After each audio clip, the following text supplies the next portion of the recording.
அனைவருக்கும் வணக்கம். தமிழ்வேல் குக்கிங் சேனலுக்கு உங்களை அன்போடு வரவேற்கிறேன். இன்னைக்கு நம்ம என்ன பார்க்க போறோம்னா காரா பூந்தி தாங்க பார்க்க போறோம். இனி நம்ம கடையில் வாங்க தேவையே இல்லைங்க. சுலபமா வீட்லயே நீங்க காரா பூந்தி செய்யலாம். வாங்க இன்னைக்கு எப்படி செய்யலாம்னு பார்க்கலாம். அதுக்கு ஒரு பாத்திரத்தை எடுத்துட்டு 1 கப் கடலை மாவு எடுத்துக்கோங்க. அதை ஜலிச்சு சேர்த்துக்கோங்க. அதே கப்பில் 1/4 கப் அளவு அரிசி மாவு சேர்த்துக்கோங்க. 1 ஸ்பூன் வர மிளகாய் தூள் சேர்த்துக்கங்க. 1/4 ஸ்பூன் பெருங்காயத்தூள் சேர்த்துக்கங்க. தேவையான அளவு உப்பு சேர்த்துக்கங்க. 1/4 ஸ்பூன் சமையல் சோடா சேர்த்துக்கங்க. இது தேவைன்னா சேர்த்துக்கங்க, இல்லைன்னா ஸ்கிப் பண்ணிக்கலாம். இது எல்லாத்தையும் சேர்த்து நல்லா கலந்து விட்டுருங்க. கலந்து விட்டு இதில் கொஞ்சம் கொஞ்சமாக தண்ணி சேர்த்து தோசை மாவு பதத்துக்கு பிசைஞ்சு எடுத்துக்கங்க. தண்ணி ஊற்றிட வேணாம், கொஞ்சம் கொஞ்சமாக சேர்த்துக்கங்க. நல்லா கட்டி இல்லாமல் தண்ணி சேர்த்து கரைச்சி எடுத்துக்கங்க. நல்லா இந்த பதத்துக்கு கரைச்சி எடுத்துக்கங்க. உப்பு செக் பண்ணி பார்த்துட்டு தேவைன்னா சேர்த்துக்கங்க. இப்போ பொரிச்சு எடுக்க போகிறோம். அதுக்கு அடுப்பில் ஒரு சட்டியை வச்சு எண்ணெய் ஊற்றிக்கங்க. எண்ணெய் நல்லா காயணும். நல்லா இந்த பதத்துக்கு காயணும். ஒரு சொட்டு எடுத்து மாவு விட்டு பாருங்க, உடனே மேல் எழும்பி வரும். இதுதான் இந்த பதத்துக்கு எண்ணெய் வரணும். இப்போ இந்த மாதிரி ஒரு கரண்டி எல்லா வீட்டில் இருக்கும். இந்த கரண்டியை பயன்படுத்திக்கங்க, அல்லது பூந்தி கரண்டி இருந்துச்சுன்னா பூந்தி கரண்டியை பயன்படுத்திக்கங்க. மாவு எடுத்து இப்படி நல்லா ஊற்றி விட்டுருங்க. லேசாக தட்டுங்க, அழகாக விழுந்துடும்.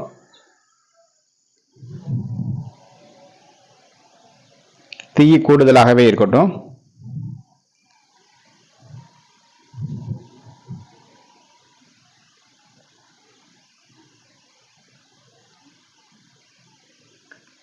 நல்லா அப்படி கலந்து விட்டுருங்க. நல்லா அந்த நுரையெல்லாம் அடங்கின உடனே எடுத்துடலாம். உங்களுக்கு அள்ளும் போதே அந்த மொறுமொறுப்பு தெரியும்.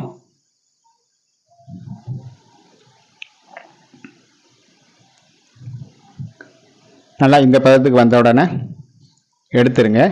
இப்படியே அடுத்து உள்ள மாவையும் சேர்த்து பொரிச்சு எடுத்துருங்க.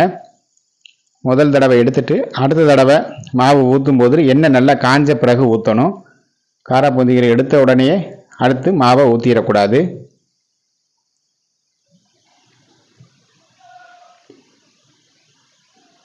மீதம் இருக்க மாவு எல்லாத்தையும் காரா பூந்திகளாக பொரிச்சு எடுத்துருங்க.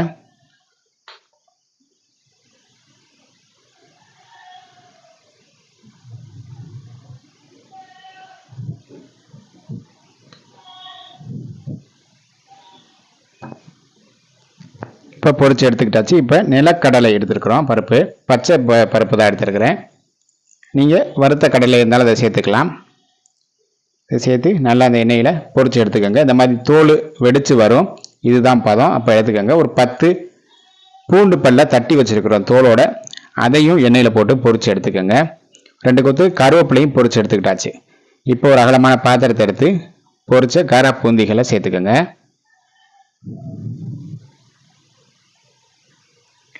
பொரிச்ச நிலக்கடலை பருப்பு அதையும் சேர்த்துக்கோங்க. பொரிச்ச வெள்ளைப்பூண்டு பற்கள் அதையும் சேர்த்துக்கோங்க.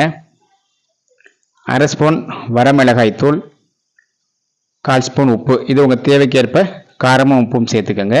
1/4 ஸ்பூன் பெருங்காயத்தூள் சேர்த்துக்கோங்க.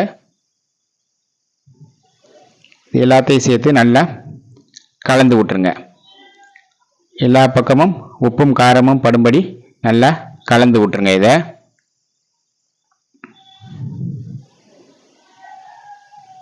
அவ்வளோதாங்க, நம்மளோட காரா பூந்தி காரசாரமாக ரெடி ஆயிருச்சு. இந்த மாதிரி நீங்கள் ஒரு தடவை செஞ்சு சாப்பிட்டு பாருங்கள். சாப்பிட்டு பார்த்துட்டு எப்படி இருக்குன்றத கமெண்டில் சொல்லுங்கள். இந்த வீடியோ பிடிச்சிருந்துச்சுன்னா நம்மளுடைய தமிழ்வேல் குக்கிங் சேனலை சப்ஸ்கிரைப் பண்ணுங்கள், லைக் பண்ணுங்கள். நன்றி, வணக்கம்.